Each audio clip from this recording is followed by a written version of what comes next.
This video, or this presentation, is going to be about World War II in the Pacific, and specifically in the Pacific, about the United States, which were the majority of the forces to defeat the Empire of Japan came from the United States. I put the dates to remember up here for future reference for exams, quizzes, and so on. December 7th, 1941, you should remember that date. That was the date that Ben Affleck got into a famous movie that was about as fake as any movie can possibly be, called Pearl Harbor. Then in the winter of 1941 and 42, I put those dates there to show you quickly how much the Japanese conquered of Asia, everywhere. China, Manchuria, Korea, Philippines, Southeast Asia, which is Vietnam, Thailand, Cambodia, Singapore, Thailand, Burma, Hong Kong, all the way down almost to the northern coast of Australia. In May 19, now remember, December 7, 1941, the Americans were not prepared for a sneak attack. They lost a lot. They lost a number of battleships, but they did not lose their aircraft carriers. The Japanese, honestly, the Japanese lost the war the day it began. They did not catch the U.S. aircraft carriers in Pearl Harbor. They were still one day out. What they sank were some old battleships, and the war in the Pacific was not a battleship war. It was an aircraft carrier war. So the Japanese aircraft carriers that came out of the north sank an old navy.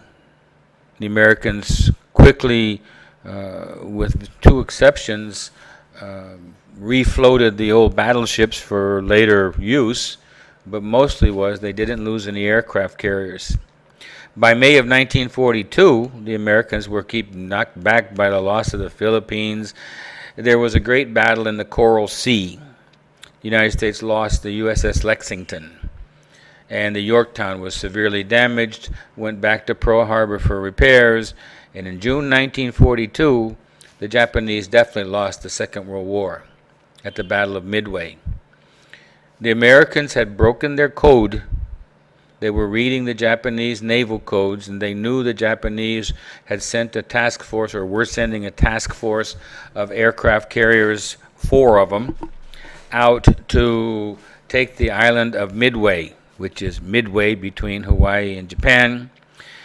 The Americans sent their aircraft carriers out to meet them. The Japanese didn't know that they were going to be there. Within a matter of couple hours, the Americans sank all of the Japanese best aircraft carriers, Hiryu, Soryu, Kaga, and Akagi. And they lost their best pilots and their airmen, and that was the beginning of the end for the Japanese. And these other dates, which we'll deal with at the end of this lecture, have to do with the end of the war, the atomic bomb and the end of the war. If you look at this map, you can see the conquests of the Japanese. There's a line that extends north from the right beside. If you look at the 45th parallel, where it goes across, you can see the Japanese that extended their line, and then you follow the line down, you'll see where it says the Battle of Midway. And then further south, all the way down to the Solomon Islands in May of 1942. Then there were across were the New Guinea. Then all the way across to Sumatra, including Burma, Thailand, French Indochina, which is Vietnam, parts of China, Korea, Manchuria. That was the Japanese advance by 1942. You can see at the bottom of the map how close they were, where it says the Battle of the Coral Sea, how close the Japanese were to Australia. On December 7th, 1941, the American Navy is caught totally unprepared. There's always a controversy, and there maybe always will be. Did the United States know the Japanese were going to attack Pearl Harbor? From all I've read, and it's a lot, they knew that that was a possibility, but they certainly didn't know it was happening until the very morning of the attack. General Yamamoto, Isoroku Yamamoto, which I mentioned before in the other lecture, had studied in the United States. He knew that the United States could destroy Japan, and he said that they would run amok for 6 months, which they did, and it stopped at the Battle of Midway. 1942 to 43, the Americans, in what's called an island hopping campaign, start pushing the Japanese back, island by island by island, climbing to the north. It was a naval war between giant aircraft carriers. You can see one in the distance, and you can see a Japanese plane crashing into the sea behind it. It was an ocean war. The people don't understand how big the Pacific Ocean is until they cross it in a ship. Island hopping from northern Australia, Solomons, all the way to Japan, taking the islands of Guadalcanal, Tarawa, Saipan, Tinian, the Philippines, Iwo Jima, Okinawa. On Okinawa alone, in the Battle of Okinawa in 1945, 21,000 Japanese were defending it. 20,000 of them died. They would not surrender. And I mention this to give you some idea of the mindset of the United States and Great Britain and other countries that were fighting Japan, of what they thought they would have to face when they would have to invade the home islands of Japan. This is another thing that most Westerners and North and South Americans don't really understand, that the Japanese had a very different concept or idea of their emperor. Hirohito was a god, much in the same as the Inca was a god, or the Egyptian pharaoh was a god, or the Aztec ruler was a god. They were not human beings like us, and the land of Japan was a sacred land. The Japanese were raised to understand, to believe that the greatest thing they can do is sacrifice themselves for the emperor and for Japan, not to surrender. My father often said he was in the war ended in Europe in April 1945, and he was with his division on a ship off the coast of India when the atomic bomb was dropped, and he thought it was the greatest thing that ever happened. And as much as I've studied, I have to agree, because I would never have had a father to assist with my growing up. The war in Pacific, and by 1945, the United States is attacking Japan with massive B-29 bombers with very, very long range, and bombing the cities of Japan. Great fire bombings. They had weapons that were like napalm, and it would cause Japanese in those days, they built their cities with wooden houses and paper walls, and the destruction in some nights, you read about the bombings of Tokyo and other major cities, was horrendous, with hundreds of these massive B-29s. In the spring of 1945, in Battle of Okinawa, the Japanese began a program with kamikaze attacks. Young Japanese pilots, most of their experienced pilots were already dead from Midway in 42 all the way through 43, and in the fall of 45 or 44, kamikaze attacks where they would put enough fuel on a plane to fly from the land out to where the American fleet was, dive into and hopefully crash your plane into an American ship and hopefully sink it. The picture on the right is probably the most famous picture of World War II for Americans, and it's the planting of the flag at the top of Mount Suribachi on the island of Iwo Jima. And there is a fantastic movie if you really want to understand World War II. It's called The Flags of Our Fathers. Clint Eastwood was the director, producer of it. And you'll get a pretty good idea of what the fighting was like. It was not exact, maybe the Battle of Stalingrad or some other things, like fighting Europeans. When Germans were surrounded, they would put their hands up and come out and be taken prisoner. Japanese did not do that.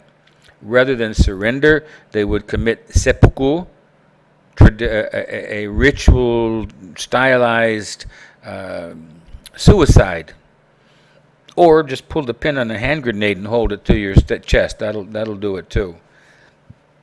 These B-29 bombers were coming from these islands: Tinian, Guam, Saipan, Okinawa.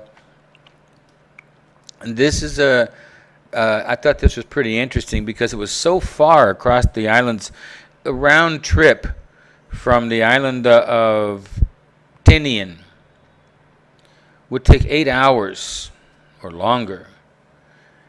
These were giant aircraft in those days. Today, if you put one of these next to a 747, you would smile. The planes are designed specifically for bombing, and this is the plane that dropped in English we don't say throw the bomb, we drop a bomb on Hiroshima and Nagasaki. You can see the range, 3,250 miles fully loaded. I put a URL from YouTube at the bottom. It's only like 10 minutes long. You should watch that to see what it must be like to be flying up to the island of Japan and dropping the bombs over Japan. Not just the atomic bombs, there was only 2 bombs, but this constant day in and day out bombing runs over Japan. I put the Manhattan Project in here to explain the atomic bomb. Up until August of 1945, the war was a traditional war. You land some troops on an island. The Japanese are defending the islands. The troops fight up the hills and into taking the Japanese. The American Marines, mostly American Army, the Navy. By the fall of 1944, the Japanese were terribly defeated, and they knew they were terribly defeated. In August of 1939,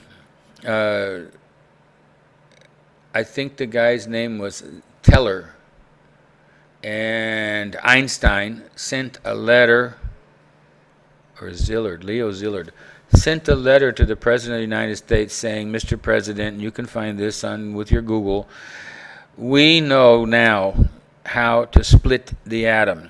I'm not a physicist. I have read a lot about it. I kind of understand, and you can find wonderful YouTube videos about it. And with that, they also knew that the Germans were working on trying to find or create the materials to create a uranium bomb.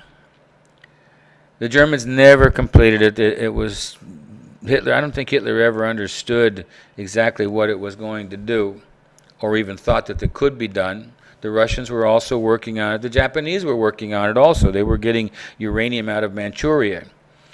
But between 39 and 45, the United States spent $2 billion on building this bomb in something called the Manhattan Project, the most top secret project ever in the United States. And it's a good thing that Julian Assange wasn't around so he could spill the beans, tell everybody about this great secret.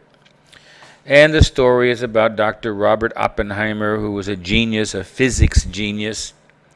The first bomb was tested at Alamogordo, New Mexico, and someday, if you were ever lucky enough to make it to New Mexico, to Santa Fe, New Mexico, there's a bomb museum there, and you can see the models of the first and the second, the Nagasaki and Hiroshima bombs.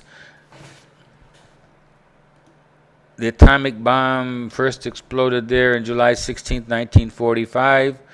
On August 6, 1945, the bomb was dropped on Hiroshima.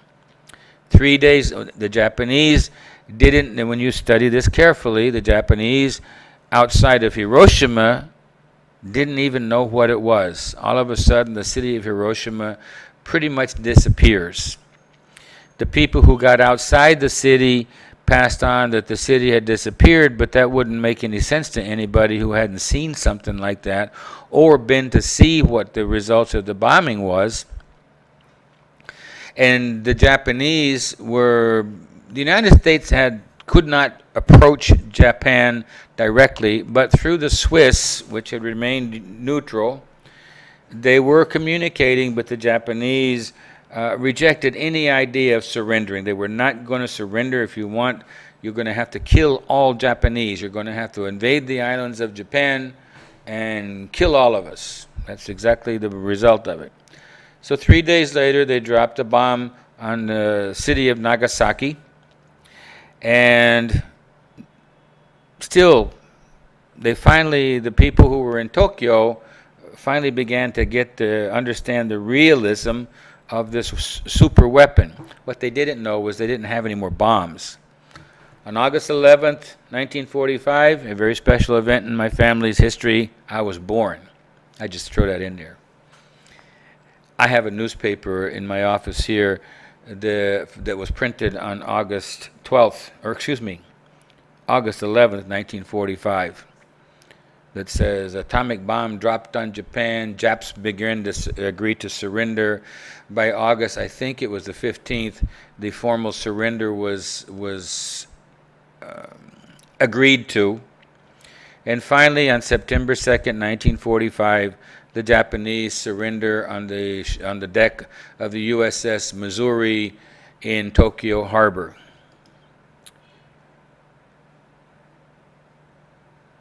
I've already explained this. I made a mistake and I've got the same thing twice. Sorry. The war ends. I put these two pictures up. Dresden, Germany. You can see the results of conventional bombing. In Nagasaki, Japan, the results of an atomic bomb. Hiroshima, the wind force of the atomic bomb, 900, almost 1,000 miles an hour as this bomb explodes above the city, above the point of explosion. 7,000 degrees Fahrenheit, more heat than the sun. 70,000 killed immediately, most of them evaporated, disappeared from the planet. There are shadows when you go to Hiroshima someday. There are a museum and you can see pieces where the shadow of a human being is on a piece of stone, but the human being himself or herself were evaporated, vaporized. 62, this is one explosion, 62,000 buildings destroyed, and because of the radiation, 70,000 died immediately and the rest died over days and weeks of radiation sickness. The cost of World War II, 50 million people dead, half of them civilians. I've read figures that are almost double that, more like 80 to 100 million people dead. Millions injured, diseased, starving to death, destroyed entire countries and economies. Japan is destroyed, the Philippines destroyed, China is destroyed, almost all of Europe, the cities are destroyed. Germany for sure, Russia for sure. Millions without homes, water, food, fuel, shelter, and large cities laid to ruin. As a child, I lived in Salzburg, Austria. And when I was 6, 7, 8 years old, I remember driving with my father through Munich, Germany, and the buildings all crumbled around, and rubble and turned over German army vehicles, tanks. I still can close my eyes and see that. Much of the world's great architecture and art lost. The United States escapes physical destruction of Europe and Asia, and the U.S. economy emerges as the most powerful in history. By 1948, 85% of all the things made in the world are made in the United States, the world GNP or whatever you want to call it. And much of the rebuilding costs will fall to the United States. Thank you.